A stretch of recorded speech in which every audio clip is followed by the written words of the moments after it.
Hello everyone, I'm Greg Weaver. Welcome to The Audio Analyst.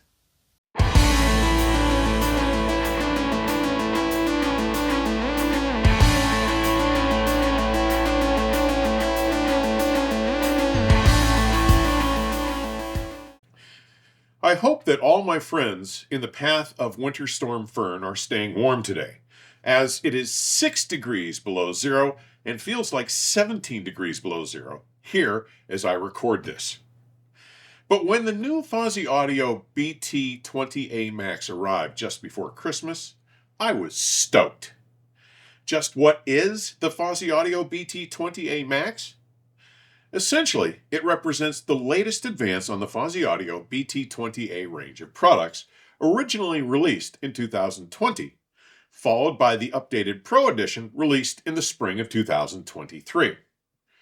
Released in mid-January, the Fosi Audio BT20A Max is the latest and most advanced iteration of a tiny integrated amplifier. At roughly 5 3/4 inches deep, 5.5 inches wide, and 1 3/4 inches tall, it weighs all of 1.5 pounds and retails for $229. This micro-sized 2.1 stereo integrated amplifier not only implements independent digital and analog power supplies, but its board is populated with plenty of high-quality electronic components, including relays from Omron, Elna capacitors, and Sumida inductors. It ships with a narrow plastic remote control, in fact, the same one that works across a range of Fosi Audio products, including the ZP3 and P4 line stages. Its faceplate includes a soft-touch toggle on-off power switch with 3 LEDs to indicate which input is selected. It offers separate bass and treble knobs, followed by a large copperish-colored volume knob. And its volume control uses a motorized potentiometer, providing visual verification of the volume setting even when using its remote, unlike the microprocessor-controlled rotary encoder used in the ZP3 line stage. Its Taper A type potentiometer volume control offers a logarithmic response. Because the human ear perceives sound logarithmically, this provides a more natural, even-feeling volume adjustment across its range of motion compared to a linear taper B-pot, which often sounds like it changes too fast at low volumes and too slowly at higher ones. For the first of its 3 inputs, we find a Qualcomm QCC3095 Bluetooth chipset, providing the most advanced Bluetooth 6.0 connectivity available, as well as 2 single-ended RCA inputs on its rear panel, and all 3 are selectable from its remote. This Bluetooth chipset enables support for the widest range of the latest audio codecs, supporting a maximum sampling rate of 24-bit 96 kHz PCM and a connection range of up to 50 feet. The significance of including this advanced Bluetooth connectivity should not be overlooked. It is paramount today because it bridges the gap between the traditional high-fidelity audio experience and the contemporary mobile-first manner in which most users today consume media, providing a more complete integration into the smart home ecosystem. In today's audio landscape, Bluetooth has evolved from a convenience feature to become a core component of any viable high-fidelity integrated amplifier. This shift was driven by the reality that smartphones and tablets have become one of, if not the, primary music sources for most listeners. While purists like yours truly once shunned the use of and need for Bluetooth connectivity due to the quality concerns, recent breakthroughs in wireless technology have really narrowed that gap between them and the more traditional wired connections. Just past the 2 RCA inputs, we find the tone bypass switch, located immediately above the single RCA subwoofer output jack. Engaging the tone bypass switch completely removes both tone controls from the signal path, a feature which purists such as myself really appreciate. Next, we have the right and left loudspeaker 5-way binding posts, followed by a 12-volt trigger input and the Bluetooth antenna connection, both of which are immediately above the high-pass filter switch and the power input jack. As with the ZP3 line stage, when that high-pass filter switch is engaged, it removes frequencies below 80 Hz from the primary audio outputs, instead directing frequencies below that threshold to the single dedicated subwoofer output jack. My unit shipped with the standard 32-volt 5-amp power supply, but an optional 48-volt 5-amp base model and a 48-volt 5-volt GaN version are available for either a $20 or $40 upcharge. Now get this. At its core is the state-of-the-art Texas Instruments TPA 3255 Class D amplifier, the same as found in their V3 monoblocks, which represents an upgrade from the original TI TPA 3116 chip used in the original BT20A.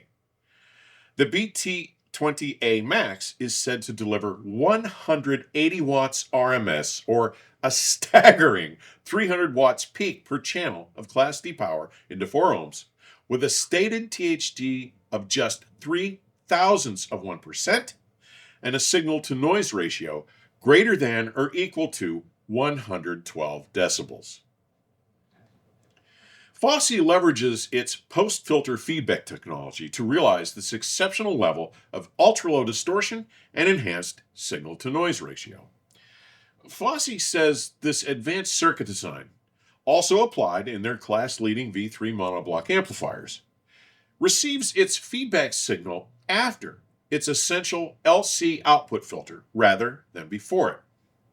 This is said to allow the amplifier to compensate for any nonlinearities from the filter components and load impedance, resulting in a significantly lower distortion, improved linearity and damping factor, and more consistent, transparent sound, regardless of the speaker load.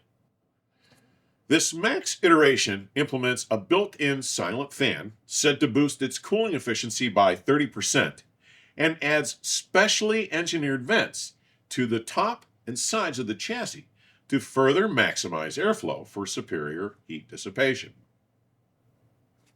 When it arrived, I wasted no time dropping it into play in my bedroom system.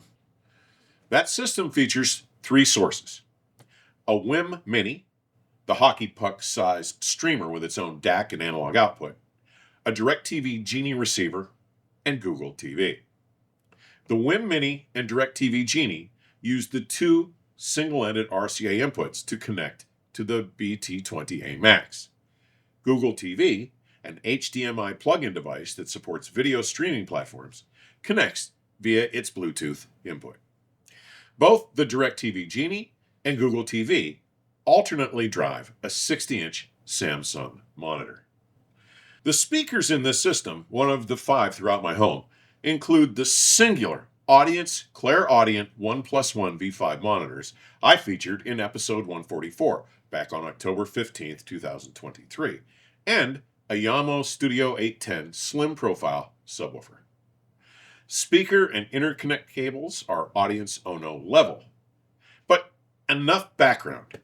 How does this tiny upstart actually sound? Right from the box, as it ran in and settled, I was experiencing a completely new, more vibrant sonic envelope than I had ever heard from the very well-regarded Denon receiver that the Fosi Audio BT20A Max replaced. Now with this uber-affordable and tiny integrated amplifier in place, this system had been ignited and come to life, delivering a previously unrealized vitality and presence, inspiring a newfound desire to listen and engage in this space. With the Fosi BT20 Max in play, dynamic expressiveness had taken an enormous leap forward, with a newfound ability to represent more engaging musical scaling, elevating its ability to express musical energy, low-level detail, nuance, and microdynamic articulation. Its ability to recreate the sense of a recording space, to present layering and staging information, had become more finely delineated. Vertical placement, voice sizes and shapes, even the air and space of a recording's venue were more clearly and realistically rendered.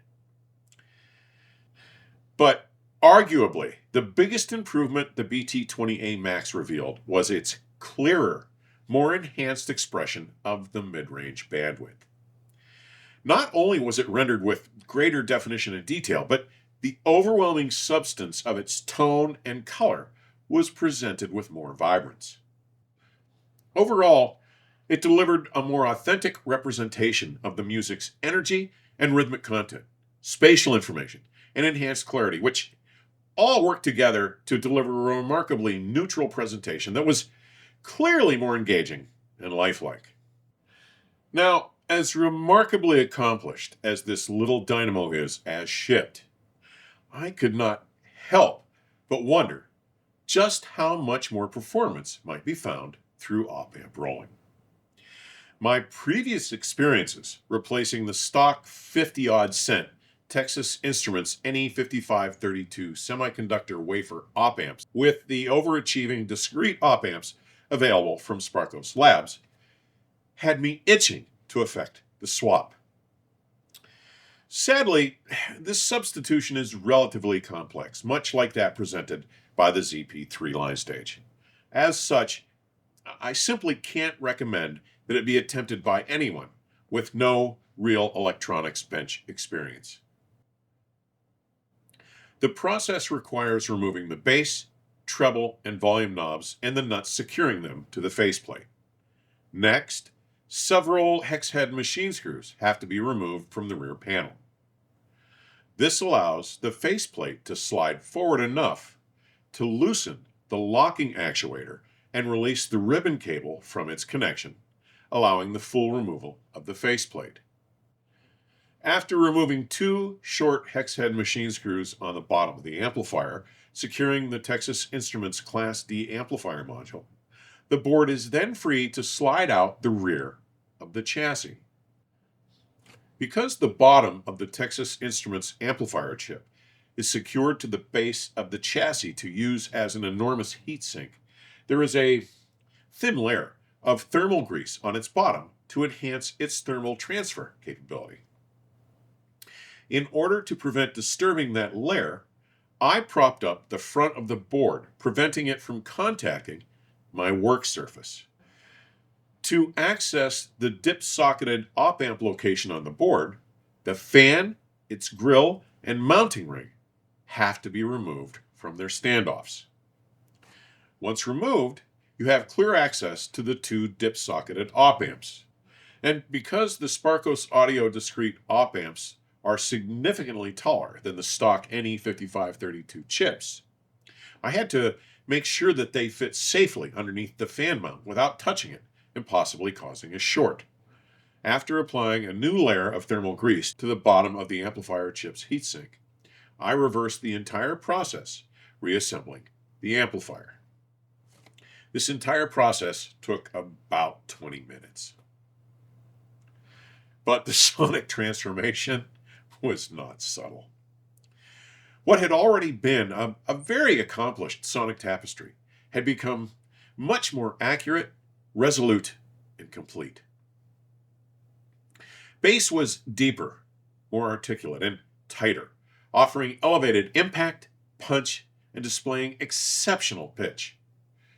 This improved bass control had a secondary benefit, that of unmasking more clarity through the mid-range, which had already been a star.